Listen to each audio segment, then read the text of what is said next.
Hello friends, આજે આપણે ધોરણ 12 ચેપ્ટર નંબર 3 એની અંદર વિદ્યુત કોષ અને ઈએમએફ એટલે શું એના વિશેનો આપણે અભ્યાસ કરવા જઈ રહ્યા છીએ. તો મિત્રો પહેલાં સમજીએ કે વિદ્યુત કોષ એટલે શું. તો આ વિદ્યુત કોષ નામનો પોઈન્ટ તમારા માટે નવો નથી. તમે કેમેસ્ટ્રીમાં પણ ભણી ગયેલા છો. ચેપ્ટર નંબર 3 વિદ્યુત રસાયણની અંદર એની અંદર આ મુદ્દો આવી ગયેલો છે, વિદ્યુત કોષ એટલે શું. ચલો સમજીએ કે વિદ્યુત કોષ એટલે શું કહેવાય. તો વિદ્યુત કોષ વિશેની આપણે બેઝિક માહિતી આપીએ તો આમ કહી શકીએ કે માની લો કે આપણી પાસે કોઈ એક પાત્ર છે. આ પાત્રની અંદર આપણે વિદ્યુત દ્રાવણ ભરી દઈએ છીએ, અથવા તો તમે એને વિદ્યુત વિભાજ્ય દ્રાવણ પણ કહી શકો. આ વિદ્યુત વિભાજ્ય દ્રાવણ ભરી એની અંદર એક ધાતુનો સળિયો ડુબાડીએ. ઓકે, આવી રચના કર્યા પછી અંદર જે રસાયણ ભરેલું છે એના અંદર રાસાયણિક પ્રક્રિયા થવા દઈએ. માની લો કે આપણે એવા કોઈ ધાતુનો ઇલેક્ટ્રોડ રાખ્યો છે, અથવા તો આપણે એવું કોઈ પ્રવાહી વિદ્યુત રસાયણ તરીકે ભરેલું છે કે જેમાંથી ધન આયનો છૂટા પડે છે અને છૂટા પડી અને આ સળિયા ઉપર જમા થાય છે. તો થોડા સમય પછી આપણને એવું જોવા મળશે કે આ જે સળિયો હતો એ ધન વિદ્યુત ભારિત બની ગયો. તો આપણે જે ભરેલું દ્રાવણ હતું વિદ્યુત દ્રાવણ, તમે એના વિદ્યુત દ્રાવણ તરીકે તમે HCl, NaOH, HCl આ બધા તમે લઈ શકો જેના અંદર ધન અને ઋણ આયનો હોય. તો એમાંથી ધન આયનો જે છે એ છૂટા પડી અને સળિયા ઉપર જમા થાય. આપણે એ ધન હશે કે ઋણ હશે એ તો આપણે જે તે દ્રવ્ય ભરીશું, જે તે ધાતુનો ઇલેક્ટ્રોડ રાખીશું એના ઉપર ડિપેન્ડ કરશે. પણ આપણે એવી ધારણા કરી લઈએ કે વિદ્યુત વિભાજ્ય દ્રાવણમાંથી જે ધન આયનો હતા એ ધન આયનો ધારો કે છૂટા પડીને સળિયા ઉપર જમા થાય તો આ સળિયો ધન વિદ્યુત ભારિત થાય.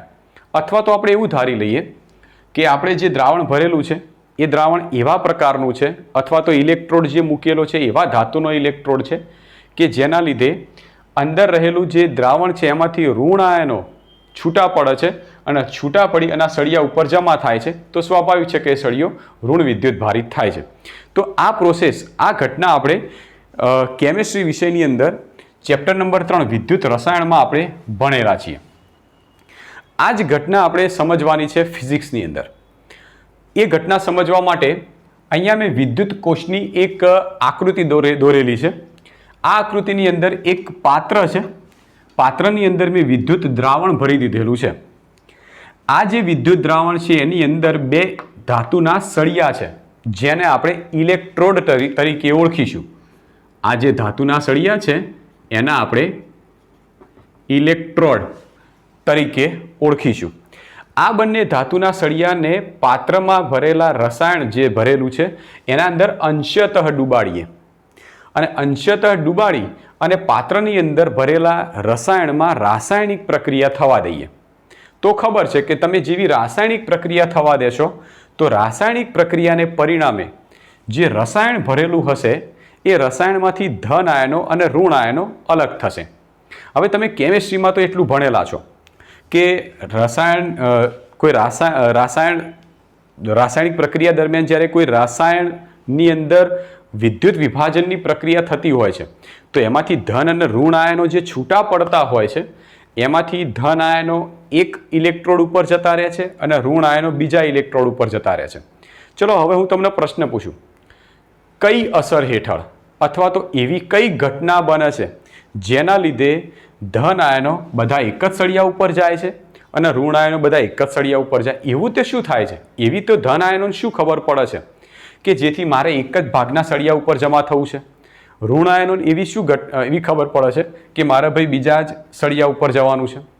એવી તે શું ઘટના બનતી હશે જેથી ધન અને ઋણ બંને છૂટા થઈ અને અલગ અલગ સળિયા ઉપર જમા થતા હશે? ચલો આપણે માની લઈએ, હું તમને સમજાવું છું કે એવી કઈ ઘટના બને છે જેના લીધે ધન અને ઋણ આયનો બંને છૂટા પડી અને અલગ અલગ સળિયા ઉપર જાય છે. પણ એના પહેલાં આપણે એવું માની લઈએ કે આ જે પાત્રની અંદર જે વિદ્યુત દ્રાવણ ભરેલું હતું એના અંદર રાસાયણિક પ્રક્રિયા થઈ અને રાસાયણિક પ્રક્રિયાને પરિણામે આ જે સળિયો છે એ સળિયા ઉપર ધન વિદ્યુત ભાર જમા થયો અને આ જે સળિયો છે એના ઉપર ઋણ વિદ્યુત ભાર અથવા તો ઋણ આયનો જમા થયા. જે સળિયા ઉપર ધન આયનો જમા થયા એ ધન વિદ્યુત ભારિત બની ગયો અને જે સળિયા ઉપર ઋણ આયનો જમા થયા એ ઋણ વિદ્યુત ભારિત બની ગયો. આવી ઘટના તમે ભણેલા છો. હવે આપણે એ સમજીએ કે કેમ ધન આયનો બધા એક જ સળિયા ઉપર અને ઋણ આયનો બધા બીજા જ સળિયા ઉપર જાય છે. જો શરૂઆતમાં આ ઉપરનો ભાગ ભૂલી જાઓ, એટલે કે બે ઇલેક્ટ્રોડ, પાત્ર અને પાત્રની અંદર ભરેલું દ્રાવણ, આટલું જ ધ્યાનમાં લો. આની બહાર મેં જે અવરોધ લગાડેલો છે એને ભૂલી જાઓ. બરાબર?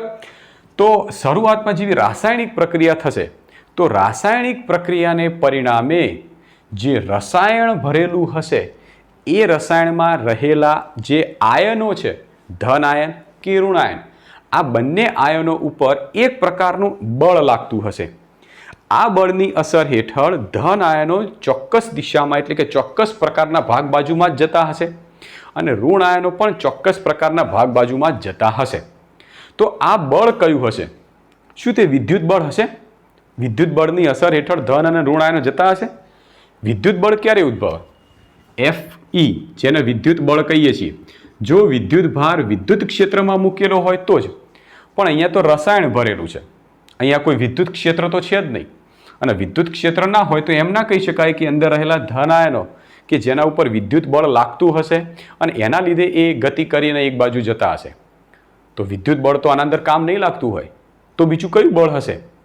તો એ બીજું બળ હશે આ રસાયણોની અંદર ભરેલું અવિદ્યુતીય બળ. અવિદ્યુતીય બળ, જેને આપણે Fn, non electrical force, Fn નામનું એક બળ હશે કે જે રાસાયણિક પ્રક્રિયાઓ દરમિયાન ઉત્પન્ન થતું હશે. આ બળ શું કરે છે? તો આ બળ ધન આયનોને કોઈ એક જ દિશા તરફ અને ઋણ આયનોને કોઈ ચોક્કસ દિશા તરફ જ મોકલે છે.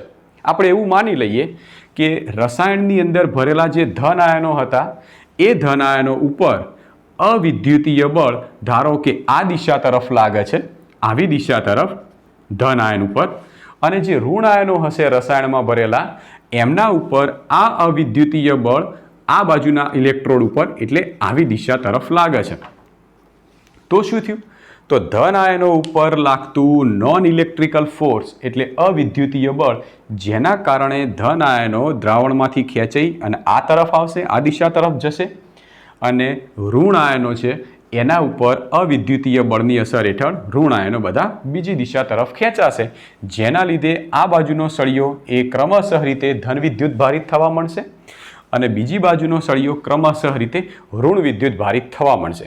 તો આવી રીતે બંને ઇલેક્ટ્રોડ ઉપર એક અવિદ્યુતીય બળની અસર હેઠળ બંને ઇલેક્ટ્રોડ ધન અને ઋણ વિદ્યુત ભારિત બનતા હોય છે. બરાબર છે?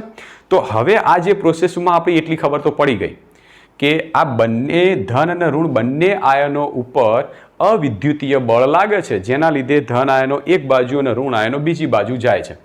હવે આ પ્રોસેસને ધીમે ધીમે સમજીએ, સ્ટેપ બાય સ્ટેપ, એક પછી એક સમજીએ.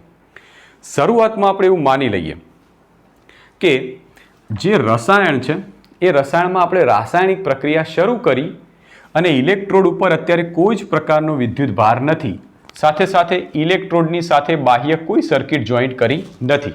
આવી ઘટના વિચારી દઈએ.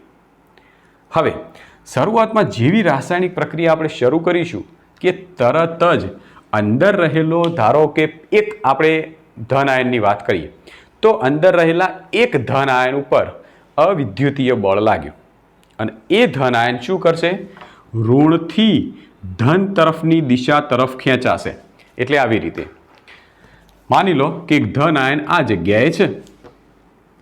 હવે શરૂઆતમાં જેવી રાસાયણિક પ્રક્રિયા કરી એટલે આપણે એક ધન આયનની વાત કરીએ તો એક ધન આયન આ જગ્યાએ હતો તો રાસાયણિક પ્રક્રિયાને પરિણામે અવિદ્યુતીય બળ જે લાગ્યું એ બળની અસર હેઠળ આ ધન આયન આવી દિશા તરફ ખેંચાશે અને ખેંચાઈ અને આ જે ઇલેક્ટ્રોડ હતો એ ઇલેક્ટ્રોડ ઉપર ધન આયન ફિટ થઈ ગયો.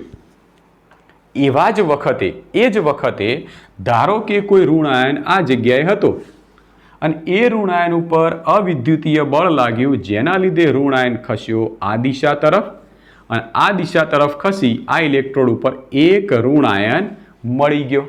તો ઇલેક્ટ્રોડ ઉપર જુઓ એક ધન આયન અને એક ઋણ આયન થઈ ગયું. પહેલા બંને ઇલેક્ટ્રોડ ખાલી હતા, નીલ હતા, વિદ્યુતની દ્રષ્ટિએ, વિદ્યુત ભારની દ્રષ્ટિએ નીલ હતા. હવે જ્યારે રાસાયણિક પ્રક્રિયા કરીએ છીએ ત્યારે એક આયનની જો વાત કરીએ તો એક ધન આયન ઇલેક્ટ્રોડ આ બાજુના ઇલેક્ટ્રોડ ઉપર જતો રહે છે અને એક ઋણ આયન આ બાજુના ઇલેક્ટ્રોડ ઉપર જતો રહે છે. એટલે ટૂંકમાં તમે એમ કહી શકો કે હવે આ બંને ઇલેક્ટ્રોડ ઉપર એક તો આયન આવી ગયો. એટલે કહી શકાય કે આ ઇલેક્ટ્રોડ ધન વિદ્યુત ભારિત થઈ ગયો અને આ ઇલેક્ટ્રોડ ઋણ વિદ્યુત ભારિત થઈ ગયો. ભલે એક જ આયન આવ્યો છે પણ ધન અને ઋણ તો બની ગયા. ખ્યાલ આવી ગયો? અને જેવા ધન અને ઋણ વિદ્યુત ભારિત થઈ જાય એટલે તરત જ ધનથી ઋણ તરફની દિશામાં વિદ્યુત ક્ષેત્ર ઉત્પન્ન થતું હશે અને આ વિદ્યુત ક્ષેત્રના લીધે ધનથી ઋણ તરફની દિશામાં ઇલેક્ટ્રિકલ ફોર્સ એટલે વિદ્યુત બળ ઉત્પન્ન થશે. ખબર પડી ગઈ? જેવા ધન આયન અને ઋણ આયન આવી ગયા એટલે તરત જ અંદર ધનથી ઋણ તરફની દિશામાં, અંદરના ભાગમાં ધનથી ઋણ તરફની દિશામાં વિદ્યુત ક્ષેત્ર ઉત્પન્ન થશે. આ વિદ્યુત ક્ષેત્રની અસર હેઠળ કોઈ આયન કે વિદ્યુત ભાર આવશે એટલે એના ઉપર વિદ્યુત બળ લાગશે. કે ટૂંકમાં હવે આ જે ઇલેક્ટ્રોડ કે જેના ઉપર વિદ્યુત ભાર આવી ગયા એના લીધે હવે ધનથી ઋણ તરફની દિશામાં ઇલેક્ટ્રિકલ ફોર્સ લાગવાની શરૂઆત થઈ ગઈ. બરાબર? ચલો આપણે અહીંયા રાખો. હવે હું તમને એક પ્રશ્ન પૂછું. મિત્રો, તમારા મોબાઈલની જે બેટરી છે એ મોબાઈલની બેટરી તમે જોશો તો માની લો કે અત્યારે તમારી બેટરી સંપૂર્ણ ડિસ્ચાર્જ થઈ ગઈ, 0% બેટરી છે. તમે જેવા ચાર્જિંગમાં મૂકો છો એટલે ચાર્જિંગમાં મૂકો એટલે થોડો સમય પછી જુઓ તો 1%, 2%, 3% એમ કરતાં કરતાં ચાર્જિંગ વધે જાય છે. અમુક સમય પછી જુઓ તો 50% થઈ ગયો બેટરી, અમુક 80% અને પછી છેલ્લે 100% બેટરી થઈ જાય છે. માની લો કે તમે હવે એ બેટરી મોબાઈલ છે ચાર્જિંગમાંથી કાઢી નાખ્યો, આખા દિવસ દરમિયાન તમે વપરાશ કર્યો તો ધીમે ધીમે કરતી એની બેટરી ડિસ્ચાર્જ થવા માંડે છે અને ડિસ્ચાર્જ થતી થતી શૂન્ય થાય છે. આ જે પ્રક્રિયા હતી એ પ્રક્રિયાને આની સાથે આપણે લઈ અને સમજવાનો પ્રયત્ન કરીએ. શરૂઆતમાં તમે જેવો બેટરી મોબાઈલને ચાર્જિંગમાં નાખ્યો એટલે મોબાઈલ ચાર્જ થવા માંડ્યો. ચાર્જ થવા માંડ્યો એટલે મોબાઈલની બેટરીની અંદર ચાર્જ જમા થવા માંડ્યો એટલે કે ઉર્જા આવવા માંડી. હવે આ ઉર્જા કેવી રીતે આવશે એ આપણે જોઈએ. તો શરૂઆતમાં માની લઈએ કે 0% બેટરી હતી. એવા વખતે બંને ઉપર કોઈ વિદ્યુત ભાર નહોતો. જેવો તમે ચાર્જિંગમાં નાખો છો એટલે રાસાયણિક પ્રક્રિયા થાય છે અને રાસાયણિક પ્રક્રિયાને પરિણામે અવિદ્યુતીય બળની અસર હેઠળ ધન આયનો એક પ્લેટ ઉપર અને ઋણ આયનો બીજી પ્લેટ ઉપર જમા થવા માંડે છે. આમ એક પ્લેટ ઉપર ધારો કે એક ધન આયન આવ્યો અને બીજી પ્લેટ ઉપર એક ઋણ આયન આવ્યો, જેને લીધે ધનથી ઋણ તરફની દિશામાં ઇલેક્ટ્રિકલ ફોર્સ એટલે વિદ્યુત બળ ઉત્પન્ન થવા માંડ્યું. હવે શું થશે? રાસાયણિક પ્રક્રિયા તો ચાલુ જ છે. હવે બીજો કોઈ ધન આયન હશે, એ ધન આયન ઉપર અવિદ્યુતીય બળની અસર હેઠળ આવી દિશામાં બળ લાગશે. પરંતુ ઓલરેડી આ બંને આયનો ઉપર આ બંને ઇલેક્ટ્રોડ ઉપર એક આયન તો આવી ગયેલો હશે. આ બંને ઇલેક્ટ્રોડ ઉપર એક આયન તો આવી ગયેલો હશે અને આ એક આયનના લીધે આ દિશામાં એક બળ લાગતું હશે. આ બળની વિરુદ્ધમાં હવે જે બીજો આયન છે એને આવવું છે આ ઇલેક્ટ્રોડ ઉપર, તો શું કરવું પડશે? ઇલેક્ટ્રિકલ ફોર્સની વિરુદ્ધમાં એને કાર્ય કરીને આવવું પડશે અને આ કાર્ય સ્વરૂપની ઉર્જા આ જે આયન હતો એ લઈ અને આ ઇલેક્ટ્રોડ ઉપર સ્ટોર કરશે. એટલે હવે બીજો આયન આ ઇલેક્ટ્રોડ ઉપર આવી જશે. તો બીજો આયન આવી ગયો ઇલેક્ટ્રોડ ઉપર. સમજ્યા? પહેલો આયન આવવા માટે એને કોઈ કાર્ય નહીં કરવું પડે કારણ કે વિરુદ્ધ દિશામાં એને કોઈ બળ લાગતું નહોતું, તો પહેલો આયન તો ફિટ થઈ જશે. પણ જેવો બીજો આયન ગતિ કરી અને ધન આ ઇલેક્ટ્રોડ છે, ધન ઇલેક્ટ્રોડ નામ આપી દઉં ધારો કે, તો ધન ઇલેક્ટ્રોડ ઉપર જો એને આવવું હશે તો શું કરવું પડશે? પહેલા આયને પ્રસ્થાપિત કરેલું જે વિદ્યુત બળ હતું એ વિદ્યુત બળ વિરુદ્ધ એને કાર્ય કરી અને હવે આ ઇલેક્ટ્રોડ ઉપર આવવું પડશે અને એ કાર્ય સ્વરૂપની ઉર્જા એ આ ઇલેક્ટ્રોડમાં આવી જશે. એટલે કે આ આયન એ કાર્ય સ્વરૂપની ઉર્જા લઈ અને આ ઇલેક્ટ્રોડ ઉપર આવશે. સેમ એવું ને એવું ઋણ આયન માટે પણ થશે. હવે બે આયનો આવી ગયા તો બે આયનો આવશે તો આ Feની કિંમત હવે પહેલાં કરતાં વધી જવાની. બે હશે, બે આયનો આવી જશે એટલે જે વિદ્યુત ક્ષેત્ર થોડું પ્રબળ બનશે. વિદ્યુત ક્ષેત્ર થોડું પ્રબળ બન્યું એટલે લાગતું વિદ્યુત બળ એ પણ એના કરતાં પ્રબળ બની ગયું. હવે એ પ્રબળ બની જશે તો હવે પાછો ત્રીજો કોઈ આયન હશે કે જે આ બાજુ હશે એને ધન આયન કે એને ગતિ કરી અને જો આ બાજુના ભાગમાં આવું હશે તો હવે પહેલાં કરતાં વધારે જે બળ લાગતું હતું એની વિરુદ્ધમાં એને વધારે કાર્ય કરવું પડશે.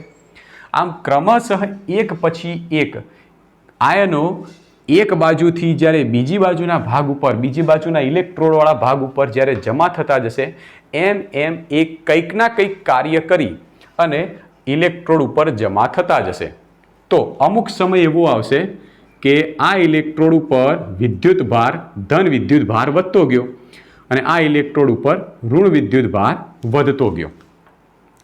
ધન વિદ્યુત ભાર જો આ ઇલેક્ટ્રોડ ઉપર વધી જાય તો આ જે ઇલેક્ટ્રોડ છે એ ઇલેક્ટ્રોડ ઉપર ધનની સંખ્યા વધી ગઈ, આ બાજુમાં ઋણની સંખ્યા વધી ગઈ. એટલે કે આ ઇલેક્ટ્રોડ ઉપર વિદ્યુત સ્થિતિમાન જેની કિંમત ધન જેટલી હશે, આ ઇલેક્ટ્રોડ ઉપર વિદ્યુત સ્થિતિમાન ઋણ જેટલી હશે. આ પ્રક્રિયા ચાલુ રહેશે એટલે કે હજી દ્રાવણમાંથી પાછા કેટલાક ધન આયનો હશે એ ગતિ કરી અને આ બાજુ આવશે. જેટલા આ બાજુ આવતા જશે એમ એમ ધન આયનની અને ઋણ આયનની સંખ્યા વધતી જશે અને એમ એમ ઇલેક્ટ્રિકલ ફોર્સ વધતું જવાનું. એક સમય એવો આવશે કે Fn અને Fe આ બંનેની કિંમત એક સમાન થઈ જશે. જ્યારે આ બંનેની કિંમત એક સમાન થઈ જાય, Fn બરાબર Fe થઈ જાય, એવી સ્થિતિમાં હવે કોઈ પ્રકારનો રસાયણમાંથી ધન આયન એ ધન પ્લેટ ઉપર અને ઋણ આયન એ ઋણ પ્લેટ ઉપર હવે ટ્રાન્સફર નહીં થાય. આ ક્યાં સુધી ચાલતી હતી કે જ્યારે Fn ની કિંમત ઇઝ ગ્રેટર દેન Fe હતી ત્યાં સુધી આ પ્રક્રિયા ચાલશે. ત્યાં સુધી આયનો ધન પ્લેટ ઉપર અને ઋણ આયનો ઋણ પ્લેટ ઉપર જમા થઈ જશે. પરંતુ જેમ જેમ ધન આયનો જમા થતા જશે એમ ધનથી ઋણ તરફની દિશામાં ઇલેક્ટ્રિકલ ફોર્સ વધતું જવાનું અને જેમ જેમ ઇલેક્ટ્રિકલ ફોર્સ વધે જશે એમ એમ હવે આ જે આયન છે એને ધન પ્લેટ ઉપર આવવું હોય તો એને વધારે કાર્ય કરવું પડે. એક સમય એવો આવશે કે Fn બરાબર Fe થઈ જશે ત્યારે ધન આયનો આ બાજુથી ધન પ્લેટ ઉપર અને ઋણ આયનો આ બાજુથી આ પ્લેટ ઉપર આવવાના બંધ થઈ જશે. પછી શું? તો બંધ થઈ જાય એટલે તમારા મોબાઈલની બેટરી 100% ચાર્જ થઈ ગઈ. તમારો મોબાઈલ મોબાઈલ છે તમે ચાર્જિંગમાં મૂકો છો તો 100% બેટરી થઈ ગયા પછી કંઈ 101% કે 110% થતી નહીં. 100% એનો મતલબ એ થયો કે Fn બરાબર Fe થઈ ગયા. હવે Fn બરાબર Fe થઈ જાય એટલે પછી તમારે ગમે એટલો તમે રાસાયણિક પ્રક્રિયા ચાલુ રાખવાનો પ્રયત્ન કરો ને તો પણ આ પ્લેટો ઉપર આયનોની આપલે અટકી જાય અને તમારે આવી સ્થિતિમાં આયનો સંપૂર્ણ રીતે વિદ્યુત ભાર આ જે ઇલેક્ટ્રોડ છે એ ઇલેક્ટ્રોડ સંપૂર્ણ રીતે આયનોથી ભરાઈ જાય અને આવી સ્થિતિમાં આપણી બેટરી ચાર્જિંગની સ્થિતિમાં છે એમ કહેવાય. સંપૂર્ણ ચાર્જ થઈ ગઈ. હવે આપણે એને ડિસ્ચાર્જ કરવાની છે. તો ડિસ્ચાર્જ આપણે કેવી રીતે કરીએ? તો ડિસ્ચાર્જ કરવા માટે આ જે ઘટના હતી, પહેલાં હું થોડું આના વિશેનું થોડું લખાણ લખી દઉં છું. આખી થિયરી તો હું લખી નહીં શકું પણ જેટલા મહત્વના મુદ્દા છે એ લખવાનો પ્રયત્ન કરું છું. બરાબર છે? તો અહીંયા આપણે એટલી જે ઘટના સમજાય એટલું એના ઉપરથી આપણે કહી શકીએ કે આ ઇલેક્ટ્રોડ કે જે ધન ઇલેક્ટ્રોડ છે, આ ઇલેક્ટ્રોડ કે જે ઋણ ઇલેક્ટ્રોડ છે, ધન અગ્ર અને ઋણ અગ્ર. હવે ધન અગ્ર અને ઋણ અગ્રની અંદર શું થાય છે? તો આ જે ઇલેક્ટ્રોડ હતો કે જે કમ્પ્લીટ ધન આયનોથી ભરાઈ ગયો. હવે આ ઇલેક્ટ્રોડના બે પોઈન્ટ પકડીએ. એક પોઈન્ટ લઈએ ઉપરની તરફનો જેને P નામ આપીએ અને બીજું બિંદુ લઈ લઈએ દ્રાવણની અંદર ડૂબાડેલો ઇલેક્ટ્રોડનો ભાગ એની નજીકનો કોઈ બિંદુ લઈ લઈએ.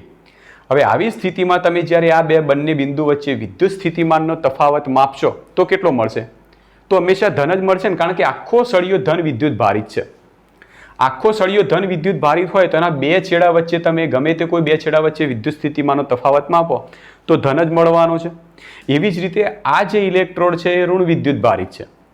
એનો આ ભાગ દ્રાવણની બહાર છે જેને આપણે N નામ આપી દઈએ અને અમુક ભાગ જે છે એ દ્રાવણની અંદર ડૂબાડેલો છે એનો ધારો કે આ પોઈન્ટ કે જે દ્રાવણની નજીકનો ઇલેક્ટ્રોડ ઉપરનો પોઈન્ટ લઈ લઈએ તો N અને B આ બંને બિંદુ વચ્ચે જ્યારે વિદ્યુત સ્થિતિમાનનો તફાવત લઈશું તો ઋણ મળવાનો છે, કારણ કે આખો ઇલેક્ટ્રોડ ઋણ વિદ્યુત ભારિત થયેલો છે. તો અહીંયા આપણે એમ લખી શકીએ કે આ ઇલેક્ટ્રોડની વાત કરીએ કે P અને N બિંદુ વચ્ચે વિદ્યુત સ્થિતિમાનનો તફાવત અથવા વિદ્યુત સ્થિતિમાન પણ કહી શકો બરાબર A પ્લસ V પ્લસ જેટલો હશે. આ સળિયા ઉપરનું વિદ્યુત સ્થિતિમાન તો પ્લસ જ હોવાનું છે, કારણ કે એના પર બધા ધન આયનો જમા થયા છે. માટે કહી દઈએ V પ્લસ ધન પ્રકારનું વિદ્યુત સ્થિતિમાન અને પ્લસ નિશાની, કારણ કે એના ઉપર ધન આયનો જમા થયેલા છે. સેમ એવી રીતે આ ઇલેક્ટ્રોડ ઉપર ઋણ આયનો જમા થયા છે, તો એના N અને B આ બંને બિંદુ વચ્ચે વિદ્યુત સ્થિતિમાનનો તફાવત લઈએ તો P અને A એ જ રીતે N અને B બિંદુ વચ્ચે વિદ્યુત સ્થિતિમાનનો તફાવત. ચલો એ કેટલો મળશે? તો આ સળિયો એક તો ઋણ વિદ્યુત ભારિત છે, તો વિદ્યુત સ્થિતિમાનનો તફાવત ઋણ, અને એના ઉપર ઋણ આયન જમા થયેલો છે માટે વિદ્યુત સ્થિતિમાનનો તફાવત થશે ઋણ, તો -V માઇનસ. તો જ્યારે આ બંને ઇલેક્ટ્રોડ કોઈ બાહ્ય સપ્લાય સાથે જોઈન્ટ કરવામાં આવતા નથી એવા વખતે આ ઇલેક્ટ્રોડના આ બિંદુ અને આ બિંદુ વચ્ચે વિદ્યુત સ્થિતિમાનનો તફાવત કરીએ P અને A વચ્ચેનો તો +V પ્લસ મળશે, અને N અને B બિંદુ વચ્ચેનો વિદ્યુત સ્થિતિમાનનો તફાવત માપીશું તો V માઇનસ મળશે. અહીંયા આગળ લખીએ કે તમે આ બંને ઇલેક્ટ્રોડને બાહ્ય કોઈ સપ્લાય સાથે જોઈન્ટ કર્યા નથી, અને બાહ્ય કોઈ સપ્લાય સાથે જોઈન્ટ ના કરો એનો મતલબ એ થાય કે સર્કિટમાંથી કોઈ પ્રવાહનું વહન થતું નથી. તો જો I બરાબર 0, અથવા તો આપણે એમ લખીએ જો પરિપથમાંથી પ્રવાહ વહેતો ન હોય તો, પ્રવાહ વહેતો ન હોય એનો મતલબ શું કે તમે હજી બાર R જે અવરોધ છે એનું જોડાણ કર્યું નથી. આવી સ્થિતિમાં આ બંને ઇલેક્ટ્રોડ એના આ બંને છેડા વચ્ચેનો વિદ્યુત સ્થિતિમાનનો તફાવત માપવો છે. એ કેટલો થશે? તો આ બંને વચ્ચેનો વિદ્યુત સ્થિતિમાનનો તફાવત એટલે P અને N વચ્ચેનો વિદ્યુત સ્થિતિમાનનો તફાવત બરાબર મોટામાંથી નાનું વિદ્યુત સ્થિતિમાન બાદ કરો એટલે +V plus minus V minus. V1 V2 ઓછા V1 કરીએ છીએ એ જ સ્થિતિ V2 તરીકે ધન છેડા તરફનો વિદ્યુત સ્થિતિમાન V પ્લસ અને V1 તરીકે ઋણ છેડા તરફનું વિદ્યુત સ્થિતિમાન V માઇનસ, બંને વચ્ચે બાદબાકી, પણ માઇનસ માઇનસ પ્લસ થઈ જાય તો +V પ્લસ V માઇનસ. તો આટલો બંને વચ્ચેનો વિદ્યુત સ્થિતિમાનનો તફાવત મળ્યો, અને આ વિદ્યુત સ્થિતિમાનના તફાવતને આપણે EMF તરીકે ઓળખીએ છીએ. આના વંચાશે EMF. એનું આખું નામ છે electromotive force. Electromotive force EMF બરાબર. તો EMF આપણે કોને કહીશું કે જ્યારે બંને બેટરીને તમે સંપૂર્ણ ચાર્જ કરો. સિમ્પલ યાદ રાખો કે મોબાઈલની બેટરી તમે ચાર્જિંગમાં મૂકી છે 100% ચાર્જ થઈ ગઈ એવા વખતે એના બંને ઇલેક્ટ્રોડ વચ્ચે જે વિદ્યુત સ્થિતિમાનનો તફાવત મળે એને બેટરીનું EMF કહેવાય બરાબર. તો બેટરીનું અહીંયા આગળ EMF થશે કે જ્યારે બાહ્ય કોઈ સપ્લાય સાથે જોઈન્ટ કરતા નથી આવી સ્થિતિમાં આ બંને ઇલેક્ટ્રોડ વચ્ચે જે વિદ્યુત સ્થિતિમાનનો તફાવત મળ્યો આ વિદ્યુત સ્થિતિમાનના તફાવતને આપણે બેટરીનું EMF તરીકે ઓળખીએ છીએ. ઓકે, આપણે એની વ્યાખ્યા આપીએ કે બેટરીના EMFની વ્યાખ્યા શું થશે. તો વ્યાખ્યા આ પ્રમાણે છે કે સિમ્પલ છે જો કે એકમ ધન વિદ્યુત ભારને બેટરીના ઋણ ધ્રુવથી ધન ધ્રુવ તરફ લઈ જવા માટે આપવી પડતી ઉર્જાને બેટરીનું ઈએમએફ કહેવાય. અથવા તો આવી રીતે કે એકમ ધન વિદ્યુત ભારને અવિદ્યુતીય બળની અસર હેઠળ બેટરીના ઋણ ધ્રુવથી ધન ધ્રુવ તરફ લઈ જવા માટે આપવી પડતી ઉર્જાને બેટરીનું ઈએમએફ કહેવાય. તો આપણે આ રીતે વ્યાખ્યા લખી દઈએ કે એકમ ધન વિદ્યુત ભારને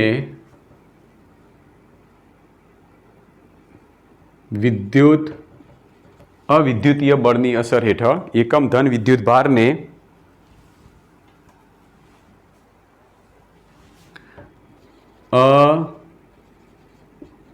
અવિદ્યુતીય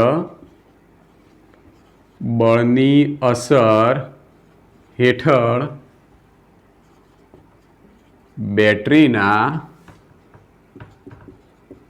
ઋણ ધ્રુવથી ધન ધ્રુવ તરફ જવા માટે મળતી ઉર્જાને બેટરીનું ઈએમએફ કહે છે.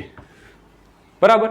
તો બેટરીનું ઈએમએફ કોને કહીશું કે એકમ ધન વિદ્યુત ભાર છે એ હંમેશા અવિદ્યુતીય બળની અસર હેઠળ ઋણ ધ્રુવથી ધન ધ્રુવ તરફ જાય છે.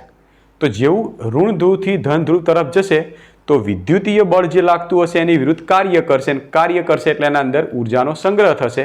તો આ જે ઉર્જાનો સંગ્રહ થાય છે એને આપણે ઇલેક્ટ્રોમોટિવ ફોર્સ અથવા તો ઈએમએફ તરીકે ઓળખીએ છીએ. બરાબર છે. તો આ તો વાત હતી કે જ્યારે તમે બાહ્ય કોઈ સપ્લાય જોઈન્ટ કરતા નથી. હવે માની લો કે આ જે ઇલેક્ટ્રોડ છે એની સાથે તમે R ઓહ્મનો અવરોધ જોઈન્ટ કરી અને સર્કિટ પૂરી કરો છો. જેવો તમે R ઓહ્મનો અવરોધ જોઈન્ટ કરશો કે તરત જ આ સર્કિટ પૂરી થઈ જશે અને પૂરી થઈ જાય એટલે તરત જ એમાંથી વિદ્યુત પ્રવાહનું વહન થશે. આપણે માની લઈએ કે આ પરિપથમાંથી I જેટલો પ્રવાહનું વહન થાય છે. તો અહીંયા બીજો મુદ્દો એ લખીએ કે જ્યારે કોષ સાથે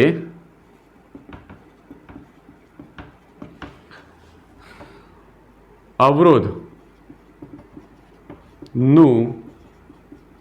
જોડાણ થાય છે ત્યારે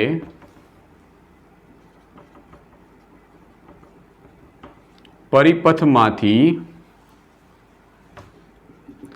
I જેટલા પ્રવાહનું વહન થાય છે. બરાબર. તો I જેટલા પ્રવાહનું વહન થતું હોય તો ઓહ્મના નિયમ અનુસાર I બરાબર V/R લખી શકીએ આપણે. આ I જેટલા પ્રવાહનું આવી રીતે વહન થશે કે આ બેટરીના બે ઇલેક્ટ્રોડ વચ્ચે વિદ્યુત સ્થિતિમાનનો તફાવત E અથવા તો V અને આ બેટરી સાથે તમે R ઓહ્મનો અવરોધ લગાડો છો જેના લીધે એમાંથી I જેટલા પ્રવાહનું વહન થાય છે. માની લઈએ કે આપણે જે અવરોધ લગાડ્યો છે એ અવરોધ બહુ જ મોટા મૂલ્યનો છે, બહુ જ મોટા મૂલ્યનો એટલે અનંત છે. જો R બરાબર અનંત હોય તો R ની કિંમત અનંત છે તો પ્રવાહ કેટલો વહેશે?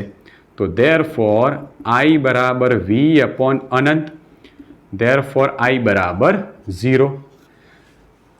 I બરાબર પ્રવાહ કોઈ જ વહેશે નહીં. આવું ક્યારે શક્ય બને? પ્રવાહની કિંમત 0 અથવા તો R ની કિંમત અનંત ક્યારે થાય? તો માની લો કે આ બે ઇલેક્ટ્રોડ છે. આ બંને ઇલેક્ટ્રોડને આ બંને ઇલેક્ટ્રોડનું જોડાણ કોઈ વાયર સાથે કરું તો આ વાયરનો કોઈક ના કોઈક અવરોધ રહેલો હોય જેના લીધે તમને પરિપથમાંથી પ્રવાહ મળતો હોય. પણ માની લો કે આ બંને ઇલેક્ટ્રોડની વચ્ચે હું કોઈ જ પ્રકારનું જોડાણ ના કરું તો અહીંથી પ્રવાહ આવ્યો આ જગ્યાએ ઊભો રહ્યો, રાહ જોવો છે કે ભાઈ કંઈક મને જોડાણ મળે તો હું દોડતો આ બાજુ ભાગમાં જતો રહું. પણ શું થાય? અહીંયા જ ઊભો રહે છે, આ બાજુ જતો નહીં. શું કામ? વચ્ચે કોઈ પ્રકારનું જોડાણ નહીં કર્યું. અને જોડાણ ના કરેલું હોવાથી એમ કહી શકાય કે પ્રવાહને એક એવડો મોટો અવરોધ નડ્યો કે જેથી પ્રવાહ આ જગ્યાએથી આ જગ્યાએ ગયો નહીં. અને પ્રવાહ આ જગ્યાએથી આ જગ્યાએ ના જાય તો આખી સર્કિટમાંથી કોઈ જ પ્રકારના પ્રવાહનું વહન થાય નહીં. તો આવી સ્થિતિમાં ઇલેક્ટ્રોડના જોડાણના બંને અગ્રો છૂટા કરી દીધેલા કહેવાય. એટલે કે સર્કિટ ઓપન સર્કિટ છે એમ કહેવાય. કે જ્યારે I બરાબર 0 હોય ત્યારે પરિપથ કેવો કહેવાશે? Open circuit. ઓપન સર્કિટ પરિપથ કહેવાય. જ્યારે પ્રવાહની કિંમત 0 હોય ત્યારે જે પરિપથ છે એને ઓપન સર્કિટ પરિપથ આપણે કહી શકીએ. બરાબર છે? ઓકે, તો આ તો વાત હતી ઓપન સર્કિટની. પણ માની લીધો કે ભાઈ આપણે જે સર્કિટ બનાવી છે, આપણે અહીંયા આગળ જે વિદ્યુત કોષ બનાવ્યો છે એમાં જે અવરોધ છે એ અનંત નથી, પણ કંઈક મૂલ્યનો છે. બરાબર? અહીં આગળ લખીએ, અહીં અવરોધ આ મૂલ્યનો છે. તો શું થશે? હવે સમજવા જેવી. હવે આપણે મોબાઈલની બેટરી 100% ચાર્જ કરી દીધી ને. હવે આ બેટરીને તમે મોબાઈલમાં ફિટ કરી અને ફિટ કરીને મોબાઈલ તમે ઓપરેટ કરો છો. તમે જેવા મોબાઈલ ઓપરેટ કરતા જો છો એમ એમ એની બેટરી ધીમે ધીમે ડાઉન થતી જાય છે. હવે આવું કેમ થાય છે એ સમજીએ. તો શરૂઆતમાં આ બંને ઇલેક્ટ્રોડ ઉપર સંપૂર્ણ વિદ્યુત ભાર વિદ્યુત આયનો આ ઇલેક્ટ્રોડ ઉપર આવી ગયા અને આ કોષ હતો સંપૂર્ણ ચાર્જ થઈ ગયો. હવે શું થાય? તો હવે જુઓ કે જ્યારે આ બંને ઇલેક્ટ્રોડ સાથે બાહ્ય પરિપથ જોઈન્ટ કરવામાં આવે છે ત્યારે આ ધન ઇલેક્ટ્રોડની જો વાત કરીએ તો ધન ઇલેક્ટ્રોડ ઉપર રહેલા ધન આયન, આ ધન આયન બાહ્ય પરિપથમાં થઈ અવરોધમાં થઈ અને ડી છેડાથી લઈ અને એન છેડા સુધી આવી જશે. શું થયું? આ જે ઇલેક્ટ્રોડ હતો કે જેના ઉપર ધન આયન હતો, તો એ ધન આયન શું કરશે? એને આ બાજુના ભાગમાં આવવું છે, પણ આ બાજુના ભાગમાં રસાયણમાંથી તો નહીં આવી શકે. કેમ? કારણ કે અવિદ્યુતીય બળ શું કહેશે કે ભાઈ ધન આયન તો તારા હંમેશા આ બાજુ જ જવાનું, મારા અંદરથી જવું હોય તો તારા આ દિશામાં જવાનું.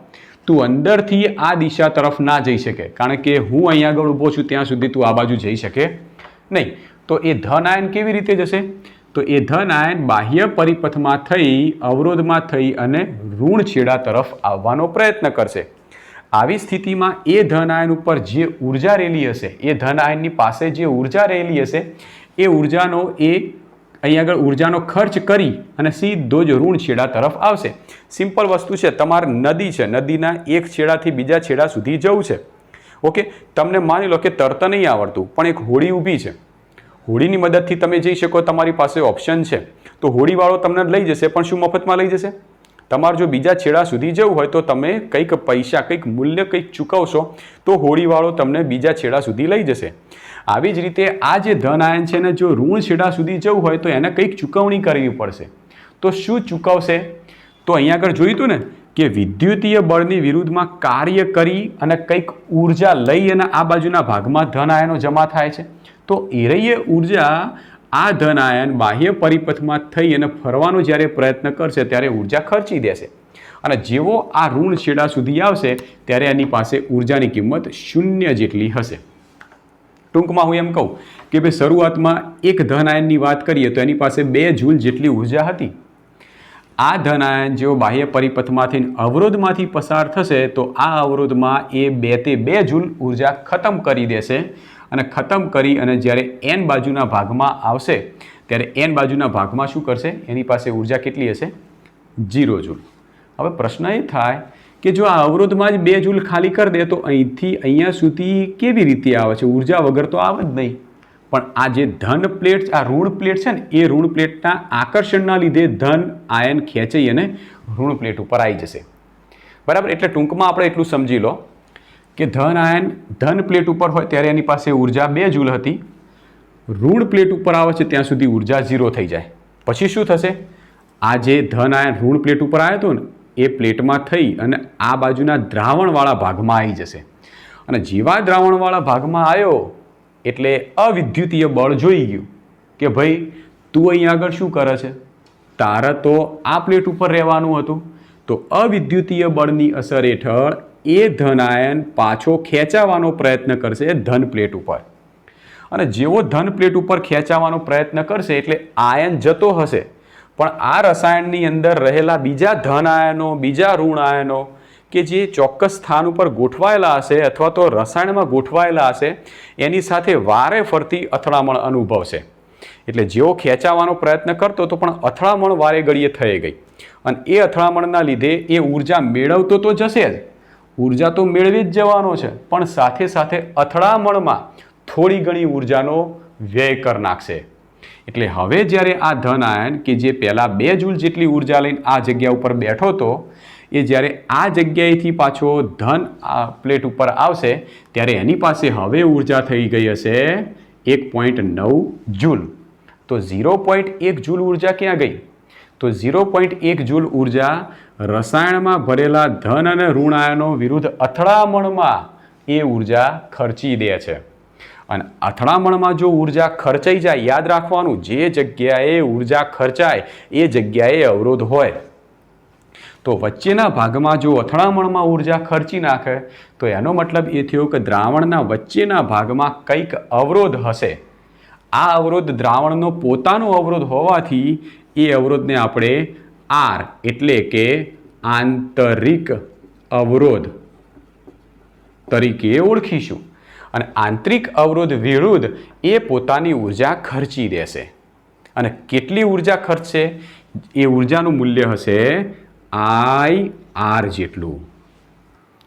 હવે તમે અંદરથી આ જે ઉર્જા જે છે એ ધન આયન હતો એ જેવો અંદરના ભાગમાંથી ધન પ્લેટ ઉપર આવશે એટલે IR જેટલી ઉર્જા અંદર ખર્ચી દેશે, વેસ્ટ કરી દેશે. અને હવે એ ધન આયન આ પ્લેટ ઉપર આવી જશે અને એની પાસે 1.9 જૂલ જેટલી ઉર્જા હશે. હવે 1.9 જૂલ જેટલી ઉર્જા લઈને પાછો જશે, થોડી ઉર્જા ખર્ચી દીધી, પાછો આ બાજુ આવશે, ફરીથી પાછો આ બાજુ આવશે એટલે ઉર્જા પાછી 1.8 જૂલ થઈ. તો જો આ બેટરી 100% હતી, 90% થઈ, 80% થઈ, 70% થઈ, 50% થઈ, એમ કોન્સ્ટન્ટ બેટરી આવી રીતે ડાઉન થતી જશે. કેમ ડાઉન થાય છે? આ અંદર આંતરિક જે અવરોધ લાગ્યો એ આંતરિક અવરોધ વિરુદ્ધ થોડી થોડી ઉર્જા જે ખર્ચાતી જાય છે એ ખર્ચાતી જતી જે ઉર્જા હતી એના લીધે બેટરી ધીમે ધીમે કરતી ડાઉન થાય છે. જેવી બેટરી ડાઉન થાય છે એટલે તરત જ આપણે બાહ્ય અવરોધ છોડી પરિપથ સાથે સપ્લાય સાથે જોડાણ કરીએ, ફરીથી રાસાયણિક પ્રક્રિયા થાય, ફરીથી બેટરી ચાર્જ થાય છે. બરાબર? તો આવી રીતે પ્રક્રિયા થાય છે. હવે આવી સ્થિતિમાં તમે જ્યારે હવે આ P અને N આ બંને છેડા વચ્ચે વિદ્યુત સ્થિતિમાનનો તફાવત માપો તો કેટલો મળશે? તો માપીએ કે P અને N વચ્ચેનો વિદ્યુત સ્થિતિમાનનો તફાવત બરાબર P અને N વચ્ચેનો વિદ્યુત સ્થિતિમાનનો તફાવત. ચલો હવે કેટલો હશે? તો પહેલા P અને N વચ્ચેનો વિદ્યુત સ્થિતિમાનનો તફાવત કેટલો હતો? તો આ બંને વચ્ચેનો વિદ્યુત સ્થિતિમાનનો તફાવત વત્તા આ બંને વચ્ચેનો ઓછા આ બંને વચ્ચેનો વિદ્યુત સ્થિતિમાનનો તફાવત. બરાબર? તો આનો અને આનો બંનેની બાદબાકી કરી એટલો હતો. પણ હવે શું થશે કે આ બંને વચ્ચેનો કુલ વિદ્યુત સ્થિતિમાનનો તફાવત કેટલો હશે? તો આ બંને વચ્ચેનો વિદ્યુત સ્થિતિમાનનો તફાવત વત્તા આ બંને વચ્ચેનો વિદ્યુત સ્થિતિમાનનો તફાવત વત્તા આ બંને વચ્ચેનો વિદ્યુત સ્થિતિમાનના તફાવત જેટલો હશે. કારણ કે વચ્ચેના ભાગમાં લોસની પ્રક્રિયા ચાલુ થઈ ગઈ અને લોસની પ્રક્રિયા ચાલુ થઈ જાય માટે એ બંને છેડા વચ્ચેનો વિદ્યુત સ્થિતિમાનનો તફાવત પણ ગણતરીમાં લેવાશે. તો કેટલો હશે? તો P અને A વચ્ચેનો વિદ્યુત સ્થિતિમાનનો તફાવત P અને A વચ્ચેનો વિદ્યુત સ્થિતિમાનનો તફાવત વત્તા N અને B વચ્ચેનો વિદ્યુત સ્થિતિમાનનો તફાવત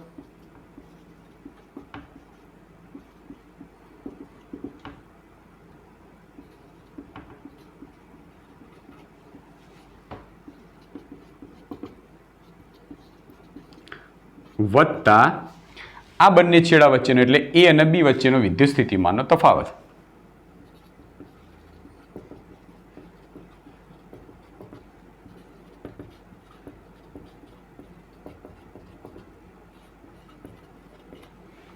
ઓકે, તો એ કેટલો મળશે? તો પહેલા P અને A વચ્ચેનો વિદ્યુત સ્થિતિમાનનો તફાવત કેટલો હતો?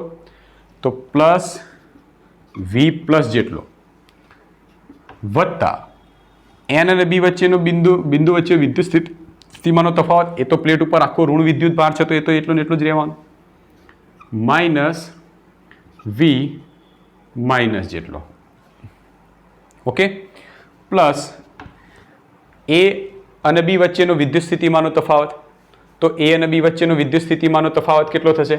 તો એ અને બી વચ્ચેનો વિદ્યુત સ્થિતિમાનનો તફાવત આઈઆર જેટલો, આઈઆર વિદ્યુત સ્થિતિમાનનો તફાવત વી, વી બરાબર આઈઆર થાય, તો બંને વચ્ચે આઈઆર જેટલો લોસ થાય. પણ અહીંયા આગળ દેખાય છે કે બાહ્ય રીતે પ્રવાહ પીથી લઈ સીથી લઈ ડીથી લઈ એન તરફ, એટલે બાહ્ય રીતે પ્રવાહ સીથી ડી તરફની દિશામાં વહે છે, જ્યારે અંદર ધન આયન એ ઋણથી ધન તરફની દિશામાં, એટલે અંદરની બાજુ પ્રવાહ બીથી એ તરફ છે. બાહ્ય રીતે પ્રવાહ સીથી ડી તરફની દિશામાં, અંદર ધન આયન આ જગ્યાએ આવી જાય, પછી એ ધન આયન જેવો ધન પ્લેટ ઉપર આવે એટલે ધન આયન આ દિશામાં, એટલે પ્રવાહ પણ એ જ દિશામાં. તો અંદરના ભાગમાં પ્રવાહ બીથી એ તરફ, બાહ્ય ભાગમાં પ્રવાહ સીથી ડી તરફ, તો અંદરના ભાગમાં બીથી એ તરફની દિશામાં પ્રવાહ હોવાથી એનો વિદ્યુત સ્થિતિમાનનો તફાવત થઈ જશે માઇનસ આઈ આર. ઓકે, તો અહીંયા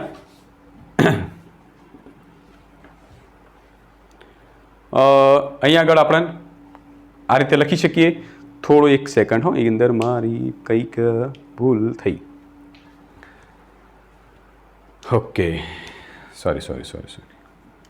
આપણે અહીંયા આગળ પી અને એ વચ્ચેનો વિદ્યુત સ્થિતિમાનનો તફાવત વી પ્લસ, એન અને બી વચ્ચેનો વિદ્યુત સ્થિતિમાનનો તફાવત V minus. Okay, minus V minus નહીં, કારણ કે ઓલરેડી આપણે માઇનસની કિંમત કરીને ગણતરી કરી હતી. તો ચલો, વી પ્લસ વી માઇનસ, તો વી પ્લસ વી માઇનસ બરાબર શું લખી શકાય? ઈ લખી શકાય.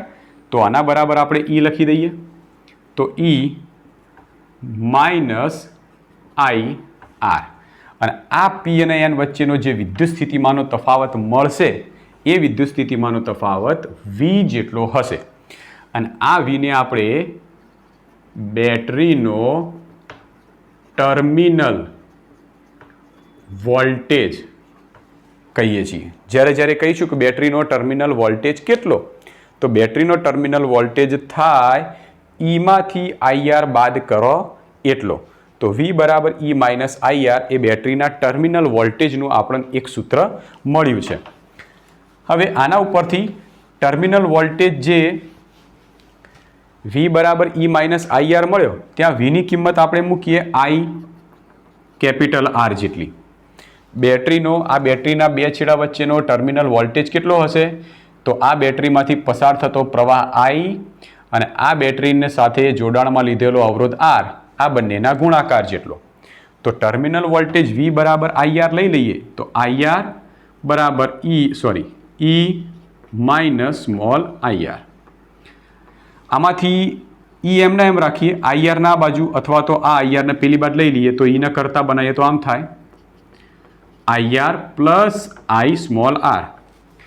ધેરફોર ઈ બરાબર આઈ કોમન લઈ લો, આર પ્લસ સ્મોલ આર.